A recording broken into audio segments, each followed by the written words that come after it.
नमस्कार, मैं हूं दिनेश कुमार। 15 सितंबर को सुप्रीम कोर्ट ने वक्फ संशोधन कानून पर सुनवाई की। सर्वोच्च न्यायालय ने वक्फ संशोधन कानून पर पूरी तरह रोक लगाने से इनकार कर दिया। हालांकि कोर्ट ने सोमवार को कानून में किए गए 3 बड़े बदलावों पर अंतिम फैसला आने तक स्टे लगा दिया है। इनमें वक्फ बोर्ड में गैर मुस्लिम सदस्यों की नियुक्ति का नियम शामिल है। CJI BR गवई और जस्टिस अगस्टिन जॉर्ज मसीह की बेंच इस पर सुनवाई कर रही थी। बेंच ने कहा कि केंद्रीय वक्फ बोर्ड में गैर मुस्लिम मेंबर्स की संख्या 4 और राज्यों के वक्फ बोर्ड में 3 से ज़्यादा न हो।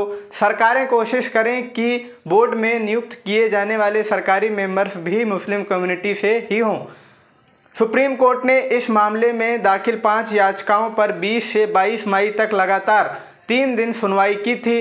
22 मई को फैसला सुरक्षित रख लिया था। वक्फ बोर्डों में गैर मुस्लिमों की भागीदारी पर बेंच ने प्रावधानों पर रोक तो नहीं लगाई, लेकिन कुछ सीमाएं तय कर दी। आगे कहा कि केंद्रीय वक्फ बोर्ड में 20 में से अधिकतम 4 और राज्य वक्फ बोर्ड में 11 में से अधिकतम 3 गैर मुस्लिम सदस्य ही रख सकते हैं।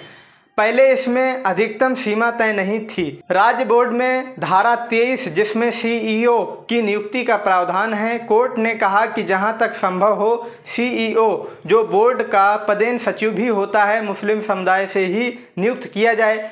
सुप्रीम कोर्ट ने वक्फ बोर्ड संशोधन कानून की धारा 3R के उस प्रावधान पर रोक लगा दी जिसमें कहा गया था कि कोई व्यक्ति वक्फ बनाने के लिए कम से कम 5 साल से मुसलमान होना चाहिए। अदालत ने कहा कि जब तक राज्य सरकारें ये तय करने के लिए नियम नहीं बनाती कि कोई व्यक्ति वास्तव में मुसलमान है या नहीं, तब तक ये प्रावधान लागू नहीं हो सकता, क्योंकि बिना नियम के ये मनमाने ढंग से इस्तेमाल किया जा सकता है। सुप्रीम कोर्ट ने धारा 3C से जुड़े प्रावधान पर रोक लगाई। ये धारा सरकारी अधिकारियों को वक्फ संपत्तियों की स्थिति तय करने का अधिकार देती थी।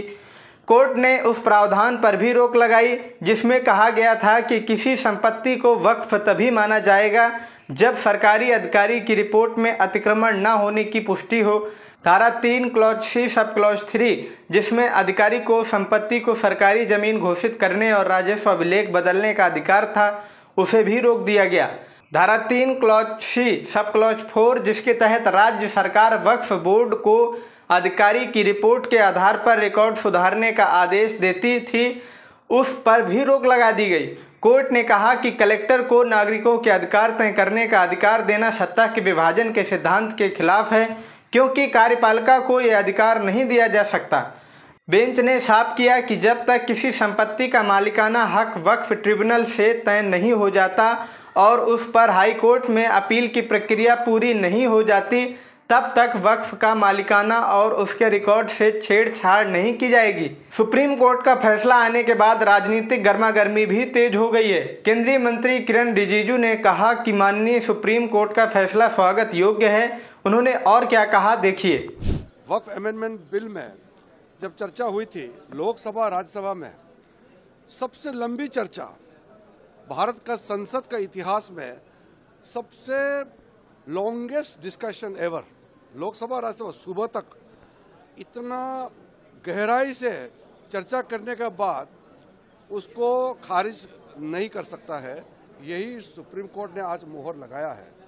और दूसरी बात यह है कि वक्फ अमेंडमेंट एक्ट में जो प्रावधान है वो संपूर्ण रूप से पूरे मुस्लिम कौम के लिए फ़ायदा पहुंचाने वाला है और वक्फ बोर्ड के माध्यम से जो मिसयूज़ होते थे, प्रॉपर्टी जो मिसयूज़ कब्जा करते थे, वो भी बंद हो जाएगा। वहीं कांग्रेस सांसद इमरान प्रतापगढ़ी ने कहा, मैं इस फैसले का स्वागत करता हूं और इसे बड़ी जीत के रूप में देखता हूं।